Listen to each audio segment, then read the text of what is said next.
Vi vil altså lige se, hvordan man med GeoGebra tegner graferne og løser forskellige ligninger. Vi åbner GeoGebra i det sædvanlige vindue med algebra-vinduet her, hvor vi har tal og formler stående, og så tegneblokken, hvor vi ser grafen. Vi vil tegne grafen fra funktionen, der hedder 2 gange 1,5 i ekstra. Derfor går vi ned i inputlinjen og skriver y lig med 2 gange 1,5 i ekstra. Sådan der, og læg mærke til potentialopløftning af den der lille hat der. Jeg trykker på Enter, så får jeg min graf ind her. Så kan jeg lige gå op her og vælge den, der hedder Flyt tegnefladen. Så kan jeg flytte grafen ned, så kan jeg bedre se den. Her er sammenhængen. Hvis jeg går over her i min punktmenu og vælger punkt på objekt og tegner et punkt ind på grafen, sådan der, så har jeg punktet der. Hvis jeg så går op i min pegepind, så kan jeg tage fat i punktet, og jeg kan flytte det, og samtidig kan jeg herude se, hvordan sammenhængen er mellem x og y, de to variable.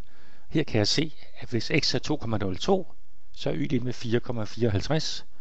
Hvis jeg flytter den lidt, så ændrer x-værdien sig nu til 2,78, og y-værdien er fulgt med op til 7,17. Nu vil jeg gerne vide, hvad er y, når x er lig med 2? Derfor skriver jeg nede i min inputlinje, x er lig med 2, for det er det, jeg ved. Jeg får straks en lodret linje her gennem 2 på x-aksen, og så skal jeg finde ud af i min punktmenu, hvor de to sker hinanden. Jeg tager et peger på min graf og min linje. Sådan der. Og så får jeg punktet B, det er skæringspunktet.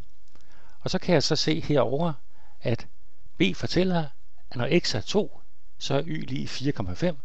Så jeg kan finde ud af, hvis x er lig med 2, er y lig 4,5. Så kan jeg spørge, hvad skal x være, hvis y har værdien 7? Jeg går ned i min inputlinje og skriver y er lig med 7. Trykker på Enter, så får jeg en vandret linje igennem 7 på y-aksen. Og igen går jeg op i min skæring mellem to objekter, peger på min linje og peger på min graf. Og straks har jeg her punktet C, det er skæringspunktet mellem grafen og min vandrette linje. Og her kan jeg se, at punktets koordinater er, at når x-værdien er 3,09, er y-værdien 7. Så derfor har jeg nu fundet ud af, at hvis jeg ved y er lig med 7, så har jeg fundet ud af, at x er lig med 3,09.